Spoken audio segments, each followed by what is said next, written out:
Close.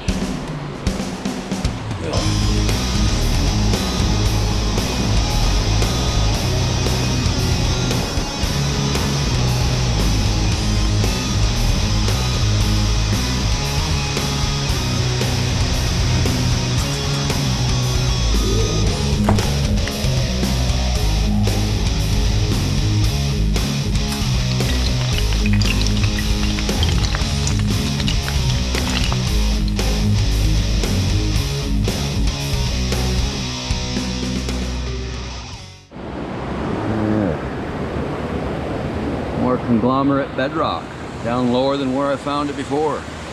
Nice. So hello everybody. Joseph of Green Mountain Gold Trap in for another day. It's gonna be hot, so hey, good place to be, right? So this high water event really exposed a lot of nice, neat looking pockets underwater. I mean, it's interesting what it's exposed. Love it. Problem is the current water level needs to go down quite a bit before I can get in there and try to take shovelfuls, because it's going to blow it right off the shovel. So can't really do much of anything right now if water levels go down, because it just keeps raining. But anyway, first thing I want to try, there used to be a whole lot of material up here that got washed down, and there was a lot of gold up in here, but it was really fine flour gold, but a fairly considerable amount of it. But this water, you know, because it seeps down and underneath all this stuff. But look at the black sand in this. Nice little chute right here. So I want to test this and see if it's worth hiking back up and grabbing my little gutter sluice that I made. Because I think I can get a setup right over here. See what happens. Doesn't look like the water's surging really bad. Maybe, I don't know. We'll see. So, check it and find out. Back to you in a bit. Would you look at that? That's mostly a pan of black sand right there. Unbelievable. Yeah. Wow. All right, not much for speck count. I only got 11 pieces, but for one pan, that's not too shabby really. But what gets me intrigued here is this one piece right there. Now this is the perfect example why understanding a river course and seeing it in high water flow is so important. Technically, in my visioning of high water flow, this would be a washout area, a blowout zone, outside bend. But you just never know. It depends on the scenario, really. So it's quite the science to be able to read the river when it's at this stage, opposed to what it would be when you can't be in here. I mean, there's just no way to get in here and see what's going on in high water flow. I mean, this water level was way up above that. It got up to that point. So that's over 15 feet deep. Well, more than that. If I were to get into the deepest point right here, it'd be like 20-25 feet deep in this section of river.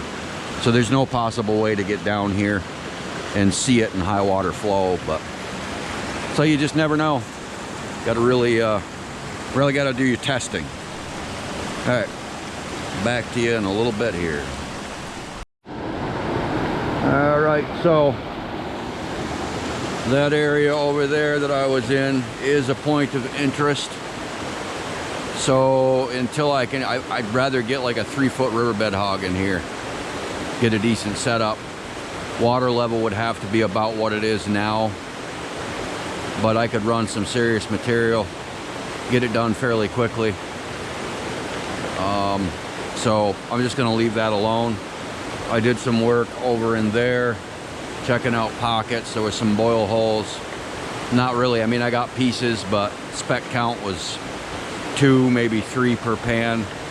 So I've come back up here where Wayne and I dug. Let me give you a look at that hole now that there's hardly any water in it that Wayne dug. It's pretty decent hole. Nice boil hole. So I'm gonna go ahead and work in this area, up in here along this edge, do some pans, and see if I can get my speck count for the day up. But first, I want to, I've got my mask and snorkel. I want to check out those spots in the river up there, and there's a deep hole right down there behind a hunk of bedrock that I want to take a look at. Nice drop zone. So, I'll be back to you when I get back to you.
few videos back, y'all remember the kaolin clay and the red stuff. I tested the red stuff, nothing.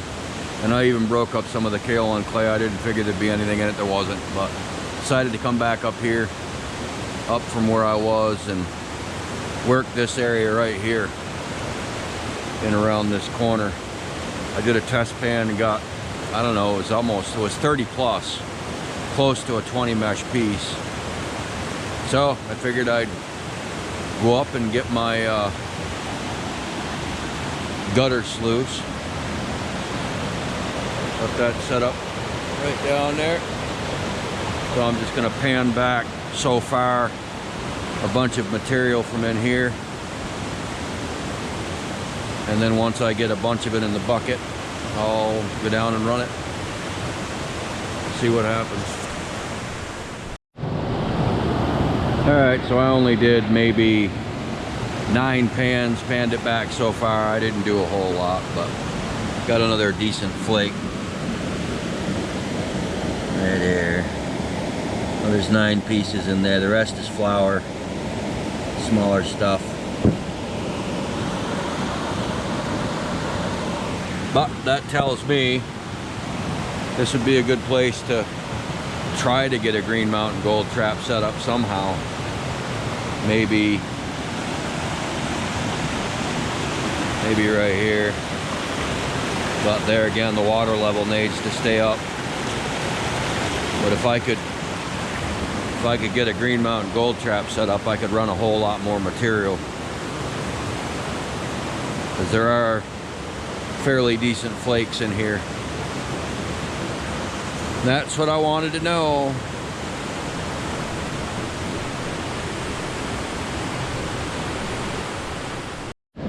Alright, so now I was way down there.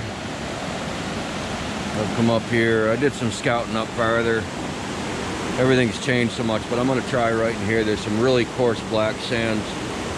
I use the Classic Tool black sand magnetic probe and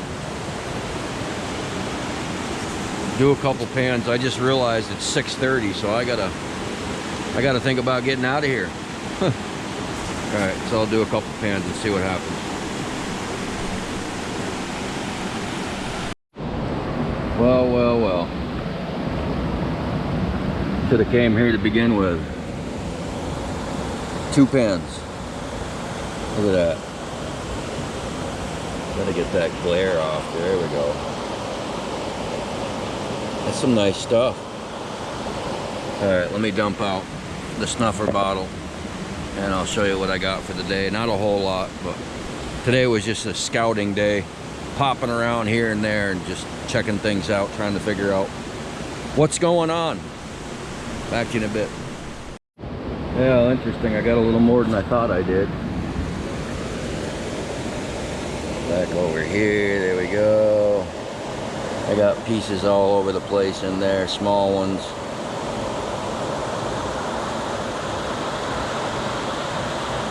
So not too bad. Not too bad at all. Alright, so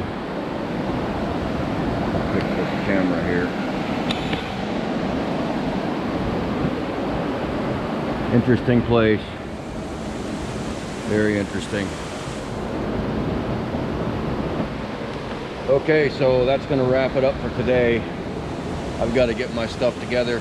I'm tempted to jump in the water one more time. It's cooled off, but it's still warm out here. But I do have to get home. But anyway, thanks for watching. Don't forget to like, share, comment, and feel free to subscribe. Take care, everybody.